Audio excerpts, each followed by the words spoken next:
रामकृष्ण हरी मंडळी, श्री स्वामी समर्थ। आजच्या व्हिडिओमध्ये आपण मकर संक्रांतीबाबत पडणाऱ्या संपूर्ण प्रश्नांची उत्तरे पाहणार आहोत।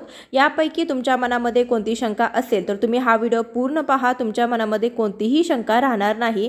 आजच्या व्हिडिओमध्ये आपण व्यवसायाला कसं जावे, व्यवसायाला जात असताना कोणतं साहित्य घेऊन जावे, ताटामध्ये कोणकोणतं साहित्य असावे, आपण जे विडे मकर संक्रांतीला पुजतो तर ते विडे किती व कसे पुजावेत, विडे पुजत असताना आपण ते मंदिरामध्ये पुजत असाल तर मंदिरामध्ये विडे कसे पुजावे, जाताना काय साहित्य न्यायचं, शिवाय वाण काय द्यायचं आहे, हळदी कुंकू कसं करावं, ववसताना आपण काय म्हणायचं आहे, शिवाय विडे घेताना काय म्हणायचं आहे, हळदी कुंकवामध्ये वाण म्हणून देण्याला एका गोष्टीला अत्यंत महत्त्व आहे तर ती वस्तू कोणती, शिवाय मंदिरामध्ये देवांना कसं ओसायचं आहे, पूजा कधी काढायची आहे, साहित्यामध्ये आपण काय, हे जे साहित्य आपण वापरलं त्या साहित्याचं आपल्याला नंतर काय करायचं आहे, हे जे सुगड आपण मातीची वापरली त्या सुगडांचं नंतर काय करायचं, याशिवाय व्यवसायाचा जो शुभ मुहूर्त आहे तर तो शुभ मुहूर्त काय आहे, कोणत्या वेळेमध्ये आपल्याला व्यवसायाचा आहे आणि एका वेळेमध्ये आपल्याला चुकून देखील व्यवसायाला जायचं नाही तर तो अशुभ काळ कोणता आहे हे देखील मी व्हिडिओमध्ये तुम्हाला सांगणार आहे। त्यासाठी व्हिडिओ शेवटपर्यंत पहा। या व्हिडिओमध्ये तुम्हाला अतिशय महत्त्वाची माहिती मिळणार आहे। व्हिडिओ आवडला तर जास्तीत जास्त लोकांपर्यंत शेअर करायला विसरू नका। चला लगेच व्हिडिओला सुरुवात करूया।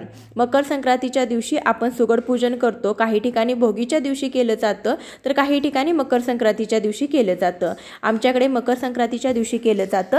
या दिवशी सकाळी लवकर उठायचं आहे। या दिवशी पवित्र नदीमध्ये स्नान करण्याला, दान करण्याला अत्यंत महत्त्व आहे।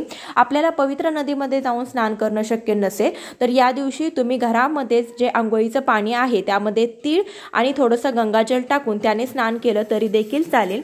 यानंतर आपल्याला आपली रोजची देवपूजा करून घ्यायची आहे, नित्याची कामे करायची आहे, त्यानंतर तुम्ही सुगड पूजन करून घ्यायचं आहे। यंदाच मकर संक्रांती आहे तर ती मंगळवार 14 जानेवारी दिवशी आहे तर या दिवशी मकर संक्रांत आपल्याला साजरी करायची आहे, सुगड पूजा करायची आहे आणि सुगड पूजेचा जो शुभ मुहूर्त आहे तर तो सकाळी 8:54 ते सायंकाळी 4:54 आहे। या काळामध्ये तुम्हाला सुगड पूजा करायची आहे, व्यवसायाला जायचं आहे, शिवाय हळदी कुंकू करायचं आहे, विडे घ्यायचे आहेत, जे काही तुमचं शुभ कार्य करायचं असेल तर या वेळेमध्ये तुम्हाला करायचं आहे।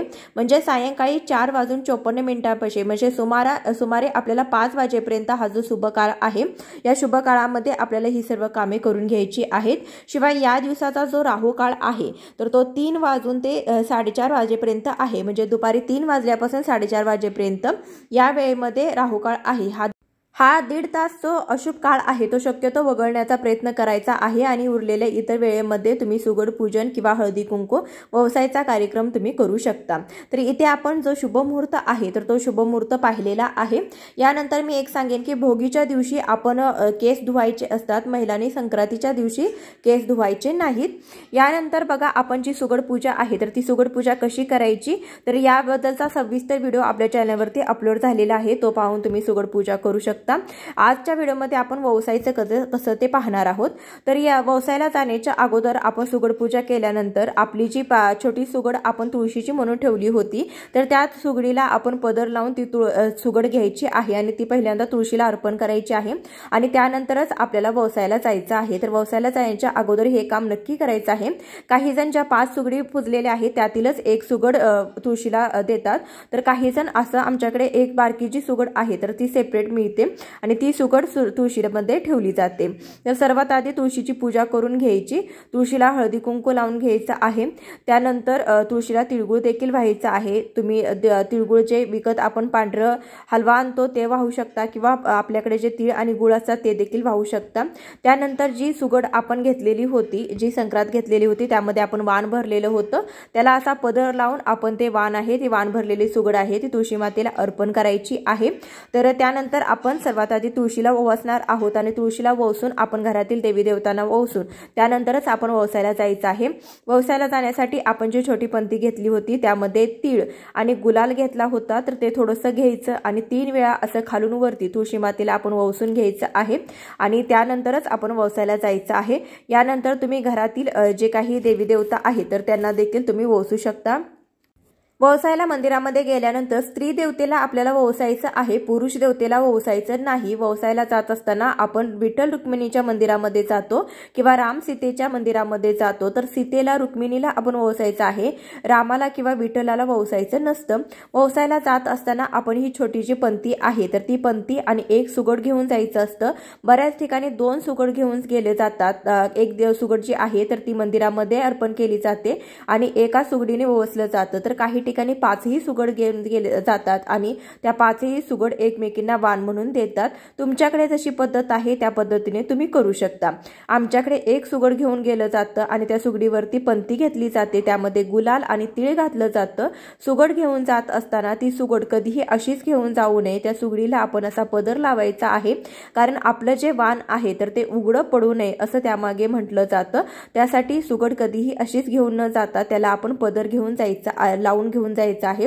सुगड जर तुम्ही ताटामध्ये ठेवून घेऊन जाणार असाल, मंदिरामध्ये जाणार असाल तर मंदिरामध्ये जात असताना एका ताटामध्ये आपल्याला हळदी कुंकू घ्यायचं आहे, त्यानंतर सुगड घ्यायची आहे जी पंती, त्यामध्ये आपण तीळ आणि थोडासा गुलाल घातलेला आहे ते घ्यायचं आहे, तिळगुळ घ्यायचा आहे। तुम्ही तिळगुळाच्या लाह्या देखील घेऊ शकता देवांना अर्पण करण्यासाठी। तर असं साहित्य आपण घेऊन मंदिरामध्ये जायचं आहे। तर तुम्ही मंदिरामध्ये जर विडे पूजणार असाल तर जे विड्याचं साहित्य आहे तर ते विड्याचं साहित्य देखील तुम्ही मंदिरामध्ये घेऊन जाऊ शकता आणि तिथेच विडे पूजून तुम्ही मंदिरामध्येच ओटीमध्ये घेऊ शकता। काय होतं, शहरी भागामध्ये बऱ्याच ठिकाणी महिला मिळत नाही, तर त्यावेळेस महिला काय करतात, जे विड्याचं साहित्य आहे, जे तुमचा 5चा विडा असो 25चा विडा असो, जे काही साहित्य आहे तर ते घेतलं जातं। त्यासोबतच एखादा रुमाल किंवा तुम्ही मोठा टॉवेल घेऊन तिथं जायचं आहे आणि तिथं तुमची पहिल्यांदा तुम्हाला ववसायचं आहे सर्व देवी देवतांना। त्यानंतर तुम्ही जे काही विड्याचं साहित्य नेलं तर ते विडे सगळं मांडायचे आहेत आणि त्यानंतर तिथल्याच महिलांच्या हस्ते तुम्हाला ते विडे आहे तर ते पदरामध्ये घेतले जातात। असं देखील केलं जातं। तुम्ही देखील मंदिरामध्ये विडे पूजणार असाल तर विड्याचं साहित्य देखील तुम्हाला मंदिरामध्ये घेऊन जायचं आहे। तर बघा, आपण घरातून जाताना पहिल्यांदा तुळशीला ववसायचं आहे, त्यानंतर आपल्या घरातील देवी देवतांना देखील ववसायचं आहे आणि त्यानंतर मंदिरामध्ये जायचं आहे। आता ववसायचं कसं हे मी तुम्हाला सांगते। पहिल्यांदा प्रथम आपण ज्यांना ववसायचं आहे म्हणजे ते देवी देवता असो किंवा पुढील जे स्त्री असो, सुवासिनी असो, त्यांना पहिल्यांदा हळदी कुंकू लावून घ्यायचं, त्या देखील आपल्याला हळदी कुंकू लावतील। त्यानंतर हे गुलाल आणि तीळ जे आपण घेतले तर ते चिमटीमध्ये थोडेसे घ्यायचे आहेत आणि ते आपण विठ्ठल रुक्मिणीच्या मंदिरामध्ये तुम्ही रुक्मिणीला ववसायचा असेल किंवा एखाद्या सुवासिनीला ववसायचं असेल तिच्या भांगामध्ये तुम्हाला जे हे गुलाल आणि तीळ आहे ते खालून वरती 3 वेळा आपल्याला व्हिडिओ दाखवल्याप्रमाणे करायचं आहे, नाव मोडल्यासारखं आपण ओढायचं आहे आणि ववसत असताना आपण म्हणायचं आहे, रामाचा ववसा सीतेचा ववसा जन्मोजन्मीचा ववसा, रामाचा ववसा सीतेचा ववसा जन्मोजन्मीचा ववसा, रामाचा ववसा सीतेचा ववसा जन्मोजन्मीचा ववसा, असा 3 वेळा म्हणायचं आहे। त्यानंतर तिळगुळ द्यायचा आहे, तिळगुळ घ्या गोड गोड बोला असं म्हणायचं आहे। अशा पद्धतीने आपण सर्व सुवासिनींना ववसून घ्यायचं आहे। ववासल्यानंतर आपण काय करायचं, आपली जी सुगड आहे त्याला पदर लावून अशी सुगड घ्यायची आणि त्यावरची जी पंती आहे तर ते काढून आपल्याकडे घ्यायची आणि जी सुगड आहे तर त्या समोरची जी स्त्री आहे तिला ती सुगड द्यायची आणि तिची जी सुगड आहे तर ती आपण घ्यायची। अशी ही संक्रांत, ज्याला कोणी बोळकं कोणी सुगड म्हणतं, तर याची आपण आदलाबदली करायची आहे। आपल्याजवळ जी सुगड आहे, आपल्याजवळ जे वाण आहे तर ते पुढच्या महिलेला द्यायचे आहे, पुढच्या महिलेची जी सुगड आहे तर ते आपण बदलायचे आहे आणि त्यानंतर आपण त्यावरती आपली जी पंती आहे तर ती ठेवायची आहे। प्रत्येक वेळेस प्रत्येक सुवासिनीला ओसत असताना तुम्हाला ही एक गोष्ट आवर्जून करायची आहे, कोणत्याही सुवासिनीला तुम्ही जेव्हा ओसाल त्यावेळेस त्यांची जी सुगड आहे तर ती देखील आपण बदलायची आहे, पंती मात्र आपली आपल्यालाच ठेवायची आहे। अशी बऱ्याच वेळा जेवढ्या तुम्हाला महिला मिळते तेवढा तुम्ही त्यांना असं अशा प्रकारे ववसायचं आहे। अशा प्रकारे मंदिरामध्ये ववसून तुम्ही घरी यायचं आहे आणि घरी येऊन तुम्ही जी विडे मांडलेले आहे तर ते विडे तुम्ही पदरात घ्यायचे आहेत। तर विडे पदरात तुम्ही तिथेच घेऊ शकता, मी अगोदर सांगितलं त्या पद्धतीने ते, किंवा तुम्ही घरात घेतलं तरी सुद्धा चालेल। घरी कसे घ्यायचे हे मी तुम्हाला दाखवते आणि दाखवत असताना याच पद्धतीने तुम्ही मंदिरात देखील घेऊ शकता। मी अगोदर सांगितलं त्या पद्धतीने तुम्ही एखाद्या टॉवेलवरती हे विडे मांडून तिथेच तुम्ही ओटीमध्ये घेऊ शकता, पदरात घेऊ शकता आणि इथे जर आपण मांडणार असाल तर अशा पद्धतीने घेऊ शकता। प्रथम आपल्याला हळदी कुंकू लावून घ्यायचं आहे।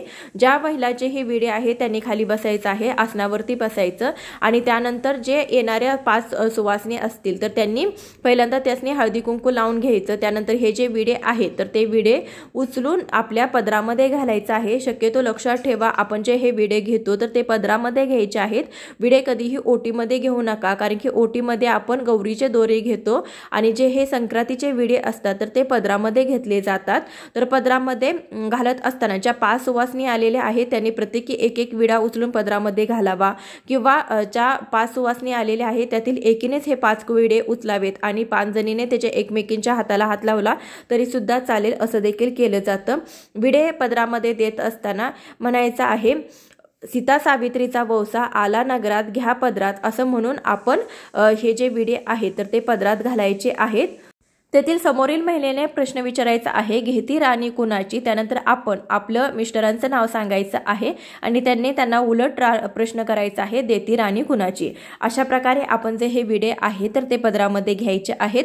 विडे पदरामध्ये घेतल्यानंतर आपण जागेवरून उठायचं आहे। जे विडे आहे ते तसेच पदरामध्ये गुंडळून घ्यायचे आहे। सर्वात आधी आपण तुळशी मातेच्या पाया पडायचं आहे, अखंड सौभाग्यासाठी प्रार्थना करायची आहे। त्यानंतर आपल्या देवी देवतांच्या पाया पडायचं आहे, सर्वांना नमस्कार करायचा आहे। आपल्या पती देवांच्या म्हणजे आपल्या मिस्टरांच्या पाया पडायचं आहे। त्यानंतर घरामध्ये जे काही ज्येष्ठ व्यक्ती असतील तर त्यांच्या आपण पाया पडायचं आहे, नमस्कार करून आशीर्वाद घ्यायचा आहे। त्यानंतर हे जे विडे आहे तर ते एका ताटामध्ये तुम्ही काढून ठेवायचे आहेत। त्यानंतर ज्या आलेल्या महिला ज्या आहेत हळदी कुंकवासाठी तर त्यांना हळदी कुंकू आपण लावायचं आहे आणि त्यांना आपण वाण द्यायचं आहे। वाण देत असताना बऱ्याचशा आकर्षक वस्तू दिल्या जातात, परंतु बघा वाण देत असताना आपण जो भाजीपाला जे काही साहित्य आपण हे वाण म्हणून वौसा म्हणून ह्या सुगडामध्ये भरलेलं आहे ते उरलेलं जे साहित्य आहे तर ते अशा प्रकारे मिक्स करायचं आहे। ते आपण पहिल्यांदाच विपुल प्रमाणामध्ये घ्यायचं आहे आणि ते व्यवस्थित मिक्स करून घ्यायचं आहे। आणि मिक्स करून घेतल्यानंतर ज्या आलेल्या ज्या सुवासिनी आहेत तर त्यांना तुम्ही हळदी कुंकू लावायचं आहे। तुमच्या घरी कितीही सुवासिनी आले असो, 5 असो, 7 असो, 11 असो, त्या सुवासिनींना हळदी कुंकू लावायचं। त्यानंतर हे जे काही तुम्ही वाण घरामध्ये ठेवलेला आहे, जो काही भाजीपाला आहे तर तो ओंजळीमध्ये घ्यायचा आहे। ओंजळीमध्ये घेऊन तो तुम्ही त्यांच्या ओटीमध्ये भरायचा आहे। असं तुम्ही प्रत्येक महिलेला एक एक ओंजळ ही वाण जी आहे तर तिच्या ओटीमध्ये भरायचा आहे। त्यानंतर तुम्ही जे काही वाणसाठी वाण वस्तू आणलेल्या असतील, जे काही भेटवस्तू आणलेल्या असतील त्या देखील तुम्ही त्यांना देऊ शकता। अशा रीतीने आपल्याला मकर संक्रांतीचं हळदी कुंकू करायचं आहे। विडे पदरामध्ये घ्यायचे आहेत। विडे पदरामध्ये घेत असताना काय म्हणायचं हे देखील मी तुम्हाला सांगितलेलं आहे। शिवाय वाण म्हणून नक्की काय द्यायचं असतं हे देखील मी तुम्हाला सांगितलेलं आहे। हे जे विडे आहे तर ते मी अगोदर तुम्हाला सांगितल्याप्रमाणे 4:54 म्हणजे 5 वाजेपर्यंत आपण ही जी काही हळदी कुंकू आहे तर ते आटपून घ्यायचं आहे। आणि त्यानंतर बघा, त्यानंतर आपण हे जे काही साहित्य आहे तर ते काढायचं आहे, ही पूजा उचलायची आहे। त्यामध्ये आपण जो दिवा आहे तर तो दिवा आपण देवघरामध्ये ठेवायचा आहे। गणपती बाप्पांची जर मूर्ती तुम्ही सुगड पूजेमध्ये ठेवली असेल तर ती मूर्ती तुम्ही जागच्या जागी देवघरामध्ये ठेवायची आहे। त्यानंतर आपण जी काही ही संक्रांती हे काही संक्रांतीचा खण मांडलेला आहे तर ती सर्व संक्रांती आपण एका ठिकाणी गोळा करून घ्यायच्या आहेत आणि त्यानंतर त्यावरती एखादा ब्लाउज पीस किंवा एखादा कपडा आपण त्यावरती ढाकायचा आहे। कारण की हे जे काही संक्रांती आहे तर ह्या संक्रांती संध्याकाळी झाकून ठेवल्या जातात। ह्या संक्रांती पूजत असतानाच तुम्ही देवघरामध्ये एका बाजूला पूजा, जेणेकरून याला कोणाचा धक्का वगैरे लागणार नाही। त्यासाठी ही जी काही पूजा आपण संक्रांतीची करणार आहोत तर ती देवघरामध्ये एका बाजूला करावी। कारण की या संक्रांतीच्या मकर संक्रांतीच्या दिवशी आपलं जे हे वाण आहे, ही काही आपली सुगड पूजा आहे तर ती आपल्याला झाकून ठेवायची आहे आणि किंक्रांतीच्या दिवशी आपल्याला हे उघडायचं नाही। म्हणजे मकर संक्रांतीचा दुसरा दिवस ज्याला करी दिन म्हणजे किंक्रात असं म्हटलं जातं, या दिवशी आपण या संक्रांतीचं तोंड पाहू नये असं म्हटलं जातं। यासाठी या दिवशी ही जी काही सुगड पूजा आहे तर ती आपण झाकून ठेवायची आहे आणि किंक्रांतीच्या दुसऱ्या दिवशी आपल्याला ही जी काही सुगड पूजा आहे तर ती काढायची आहे। तोपर्यंत आपल्याला ही पूजा काढायची नाही, आपण एका ठिकाणी गोळा करून ठेवायचा आहे। त्यासाठी मी अगोदर सांगितल्याप्रमाणे देवघरामध्येच तुम्ही एका बाजूला ही जी पूजा आहे तर ती मांडा, जेणेकरून 2 दिवस त्याला कोणाचा धक्का वगैरे लागणार नाही। सुगड पूजा त्यानंतर आपण तिसऱ्या दिवशी काढायची आहे। करी दिनाच्या दिवशी आपण केस वगैरे धुवायचे नाहीत। बघा, करी दिनाच्या दिवशी आपण जेव्हा संक्रांतीला वोसून येतो तर आपल्या भांगेमध्ये गुलाल वगैरे बसलेला असतो, तरी देखील दुसऱ्या दिवशी तुम्ही केस धुवू नका, कारण की किंक्रांतीच्या दिवशी केस धुतले जात नाहीत आणि या संक्रांतीचं तोंड देखील पाहिलं जात नाही। त्यासाठी किंक्रांतीच्या दिवशी तुम्ही केस केस वगैरे धुवायचे नाहीत। तिसऱ्या दिवशी तुम्हाला केस वगैरे धुवायचे आहेत आणि ही सुगड पूजा देखील काढायची आहे। सुगड पूजा काढत असताना जे काही या सुगडी, ज्या काही संक्रांती या मातीचे जे भांडी आहेत तर त्याचा उपयोग काय करावा असा प्रश्न बऱ्याच जणांना पडतो। तर बघा, प्रत्येक वर्षी आपल्याला नवी कोरी जी ही संक्रांतीचा खण आहे, हे जे काही सुगड आहे तर ते विकत घ्यायचे असतात। तर त्यासाठी प्रत्येक वर्षी आपण नवीन सुगड विकत घेत असतो। तर या सुगडांचं काय करायचं, पहिल्या काळामध्ये ह्या ज्या सुगडी आहे तर त्या एकमेकींना वाण म्हणून दान केल्या जायच्या, परंतु आजकाल असं कोणीच करत नाही। तर त्यावेळेस हे जे काही सुगड आहे तर हे जे सुगड आहे तर ती तुम्ही लहान मुलांना खेळायला देऊ शकता किंवा ह्या सुगडामध्ये एक दिवसभर ह्या सुगडामध्ये पाणी भरून ठेवायचं, म्हणजे ते सुगड स्वच्छ होते। त्यानंतर उन्हाळ्यामध्ये तुम्ही त्यामध्ये थोडेसे धने आणि पाणी भरून ठेवू शकता आणि ते पाणी दररोज जर महिलांनी पिलं तर महिलांना कोणत्याही गर्भपिशवी विषयक ज्या काही समस्या असतील किंवा महिलांचे जे काही पाळी संबंधित जे काही आजार असतील ते देखील दूर होतात। शिवाय त्यांची जे अंगामध्ये उष्णता असते तर ती उष्णता देखील निघून जाते। तर त्यासाठी तुम्ही या सुगडामध्ये थोडंसं पाणी आणि त्यामध्ये थोडेसे धने टाकून ते देखील तुम्ही दुसऱ्या दिवशी पिऊ शकता। अशा प्रकारे ही सुगड तुम्ही वापरू शकता किंवा वर्षभरामध्ये जे काही सणवार येतात किंवा कोणत्याही कार्यक्रमामध्ये किंवा मुलांना खेळण्यासाठी किंवा मुलांना एखाद्या प्रोजेक्टसाठी कशासाठीही तुम्हाला ह्या जर सुगडी लागत असतील तर त्यामध्ये तुम्ही ह्या सुगडी वापरू शकता। किंवा मागच्या वर्षी जर मी जर ह्या सुगडी होत्या तर त्या सुगडीमध्ये मी थोडीशी माती भरून मी त्यामध्ये मनी प्लांट देखील लावलं होतं। तर अशा पद्धतीने तुमच्या जर सुगडी थोड्याशा मोठ्या आकाराच्या असतील तर त्यामध्ये तुम्ही एखादं झाड देखील लावू शकता। तुमच्या इच्छेने तुम्हाला जे काही करणं शक्य असेल तर ते करून तुम्ही या सुगडीचा वापर करू शकता। आजच्या व्हिडिओमध्ये बरीचशी माहिती देण्याचा प्रयत्न केलेला आहे। व्हिडिओ आवडला असेल तर जास्तीत जास्त लोकांपर्यंत नक्की शेअर करा। चॅनलवर नवीन असाल तर सबस्क्राइब करा। भेटूया अशाच एखाद्या ज्ञानवर्धक व्हिडिओसोबत। तोपर्यंत धन्यवाद। येणाऱ्या नवीन व्हिडिओमध्ये मी गर्भवती महिलांनी विडे कसे पुजावेत किंवा संक्रांत कशी साजरी करावी, व्यवसायाला कसे जावेत, मासिक धर्म असेल तर काय करावा, सुतक असेल तर काय करावेत, या व्यतिरिक्त अनेक प्रश्नांची उत्तरे तुम्हाला येणाऱ्या व्हिडिओमध्ये मिळणार आहेत। व्हिडिओ मोठा होतो त्यासाठी मी या व्हिडिओमध्ये होईल तेवढ्या प्रश्नांची उत्तरे देण्याचा प्रयत्न केलेला आहे। पुढील व्हिडिओमध्ये बरीचशी माहिती मिळणार आहे, त्यासाठी चॅनलला सबस्क्राइब करा, नोटिफिकेशनही क्लिक करा।